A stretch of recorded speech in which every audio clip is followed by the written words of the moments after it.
स्वराज मराठीमध्ये आपलं स्वागत आहे। सर्वसामान्यांचा आवाज, निर्भीड, बेधडक, स्वराज मराठी।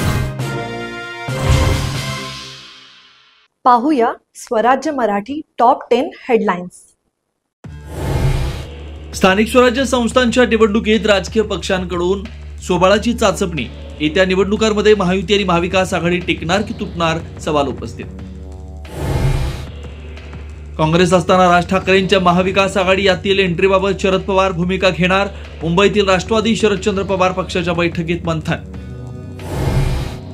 शिंदेंचा बालेकिल्ला असलेल्या कल्याण डोंबिवलीत भाजपाची ताकद वाढली। ठाकरे यांचे माजी नगरसेवक दीपेश म्हात्रे यांचा भाजपात प्रवेश। ठाकरेंना धक्का देत शिंदेंनाही शह दिल्याची चर्चा। काही चुकीचं केलं नाही, पुढेही चुकीचं करणार नाही। मुंडवा जमीन प्रकरणावर अजितदादांचं स्पष्टीकरण। याआधी 70,000 कोटींचे घोटाळ्याचे आरोप झाले, पण पुढे काही झालं नसल्याची करून दिली आठवण।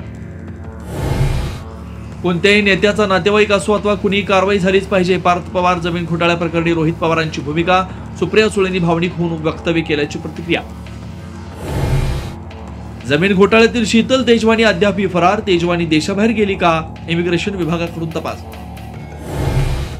उद्धव ठाकरेंच्या मातोश्री निवासस्थानी ड्रोनच्या घिरट्या। मातोश्रीवर नजर ठेवण्याचा प्रयत्न, विरोधकांचा आरोप। तर पॉट टॅक्सीसाठी MMRD कडून ड्रोनचा वापर करून सर्वेक्षण। मुंबई पोलिसांचं स्पष्टीकरण।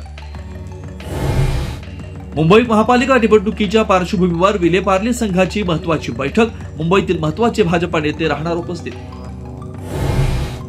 नंदुरबारमध्ये देवगोई घाट परिसरात स्कूल बसचा भीषण अपघात। 2 विद्यार्थ्यांचा मृत्यू, 17 जण गंभीर जखमी।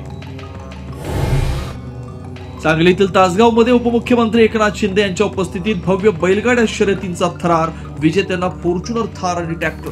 आता इथेच वेळ झाली थांबण्याची।